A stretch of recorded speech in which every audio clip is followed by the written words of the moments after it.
in a wheelchair, couldn't feed himself. He was very healthy when he was 12, but he got hit by a car.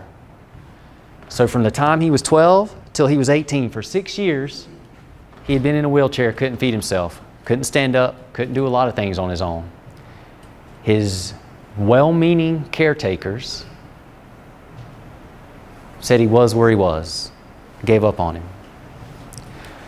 This kid's dad did not settle, did not give up, found one of our coaches at New OS and some other stuff, started doing, he's in a wheelchair, met him where he's at, started helping him look up, look down. Met him there. 6 years after this kid has been in a chair, can't feed himself, he starts to develop pincher grip where he can pick up food now. More importantly than that though, for the first time in 6 years, his dad walked into the room, the kid stood up out of his wheelchair and held out his arms to hug his dad.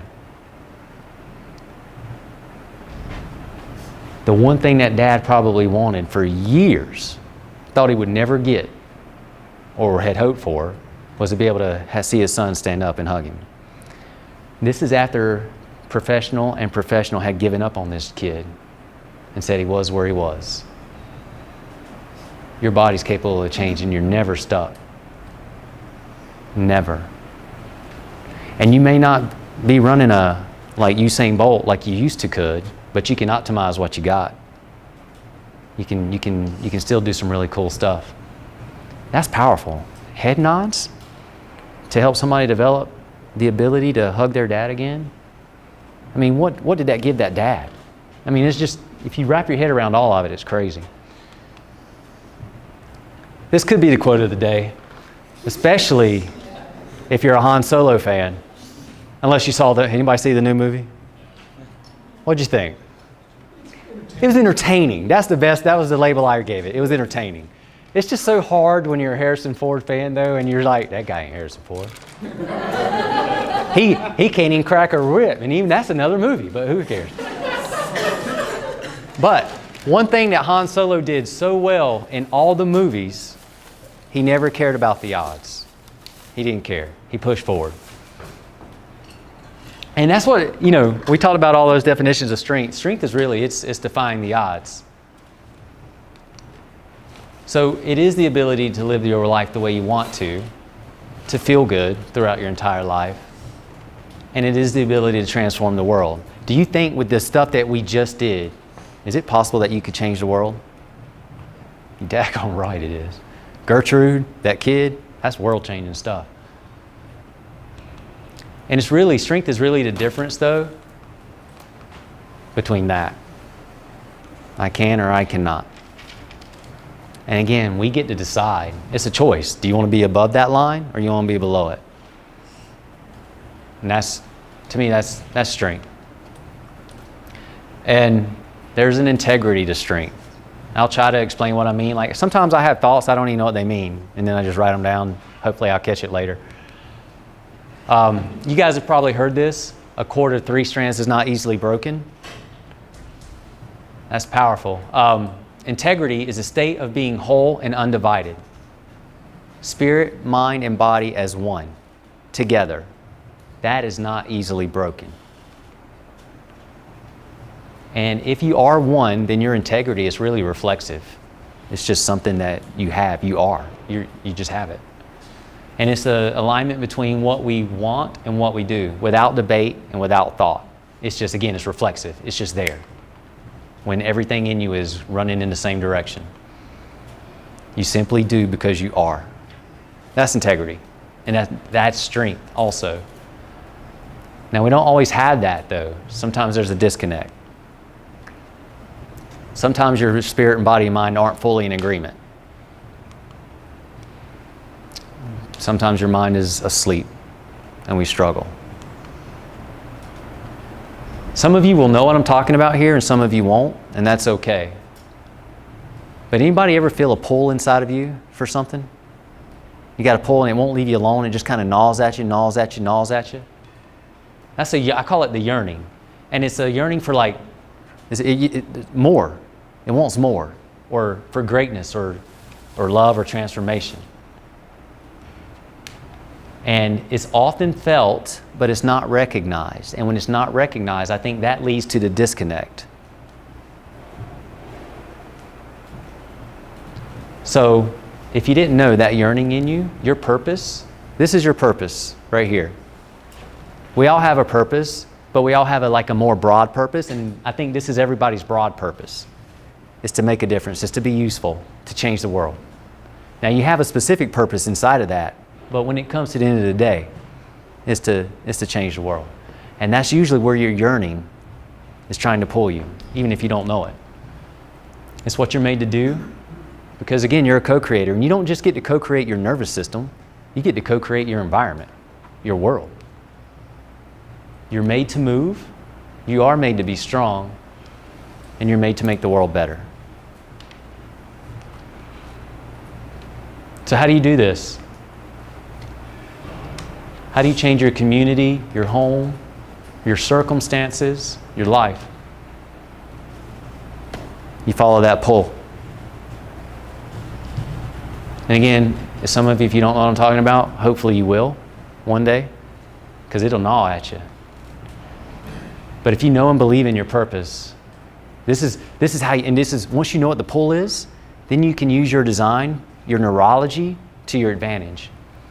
You know it, you believe it, then you marinate on it, then you act on it, and then you show up and get your reps in. And that's how you can use your neurology to follow that yearning and cement it inside. You practice being the person you want to be, basically. As you get your reps in, you show up every day. And then from a spiritual standpoint, this is how you do it. You seek to do the right thing. You seek to love others, love yourself, to walk with humility, which means you seek to be genuine. So, you guys remember when I said I was weird? This could be the quote of the day. Any of you guys watch the TV show The Flash? Yeah. Season 1 and 2, by far the best. Yes. So The Flash was a really well done show. I love superheroes. In this particular episode, Flash was crying because he wasn't fast enough. Like, this guy runs through time. That show's so inconsistent. He can run through time, run through different universes. He's so fast. And then somebody be like, freeze. And he's like, I don't know what to do. He's got a gun on me. And I'm like, are you kidding me? Anyway, so he's crying to his girlfriend about how he can't defeat the bad guy. She's going to die because he can't save her. And he's just a mess. And I'm like, dude, do you not remember all the stuff you did in episode last season? I don't get it. And she looks at him and she said, Barry, right now, they need you to lead. And I'm watching this show, got my kids sitting beside me, and I'm watching this, and I'm a little pissed because he's being a baby, and it's inconsistent. So, but I'm watching it, and she says they need you to lead. And right then, we just talked about that yearning. As soon as she said it, I felt like, it's almost as if somebody kicked me in the solar plexus right here in the sternum. And I was like, and it just hurt. And then I'm like, and it was emotional, but it was right here. It wasn't even up here. And I was like, it bothered me. And I'm sitting there watching the rest of the episode, and I'm like, I'm bothered. And I'm like, what the heck? I don't even know. I did not understand what I was feeling.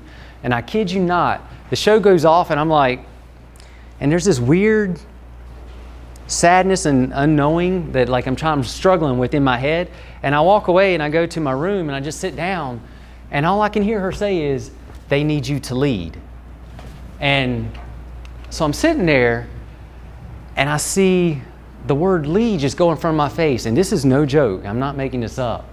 And instantly I see lay, ego, aside, daily. And then the pain stopped. I'm not joking. For whatever reason, and I can't explain it, again, other than I'm weird, I'm sitting there and I'm so bothered, and then I see lay, ego, aside, daily. And it was like the biggest epiphany that I could have ever had. That is how you lead. You guys ever hear there's no greater love than to lay one's life down for his friends? That's not about dying. It's about dying to self. If you can lay your ego, your own ego aside, you can truly change the world. And it'll help you see clearly to do the right thing in all situations, all of them.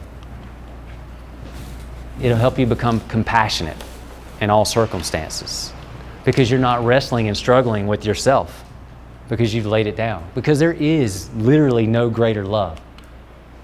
And it will help you be genuine to who you really are. And that's how you lead. And I know it's weird. But had Iris Rest not said that to the Flash, I don't know that I would have ever known this. So, what is strength? It's the ability to live your life the way you want to, right? To change the world, to feel good. I think the best definition of strength, and this is kind of like you got to draw a pencil to connect the dots. That's probably the best definition. That's you. And that is what you're made for. The caveat to that, though, is that it's a choice.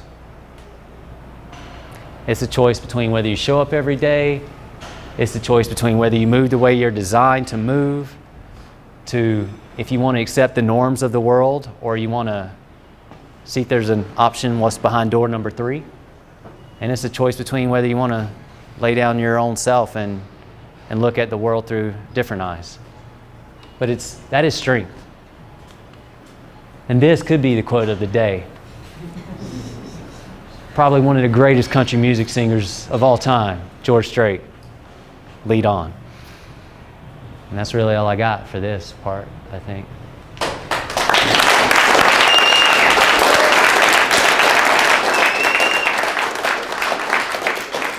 Thank you. 15 minutes? 15 minutes and then 2:45, 3 o'clock? Yep. Okay. And then we'll all learn something together because I don't know what we're going to do. Turf or in here? We can do turf. Turf? Okay. So turf in 15 minutes. Yeah. Yeah. Oh, you're not coming back in here, right, Nick? Pick up the chair. Yeah, you're done in the Rizzo stuff, right? Yeah. Yeah, we can put the chairs Okay, all put up. those chairs back. I don't know, these are from a rental place, so I'm trying to think where I put them. We're gonna have a team class in the morning. We can run along, maybe. Where are you? In the hall. Where are you taking? Are you taking? Well, Caleb brought them to me just before us. I'm trying to find them to bring it back. Can't do it tomorrow. So either way, they're staying here.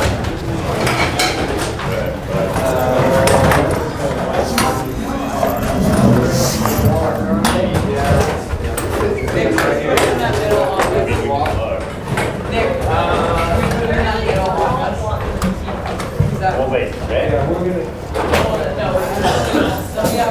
mean, here? I said like when you're in the hallway or we can try the office.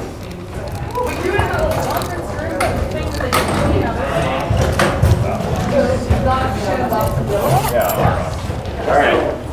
Hey, so French, put them in the office. What? Behind the desk. Put 'em in the office. We'll set Shannon off. Lean on. Lean on, Daddy.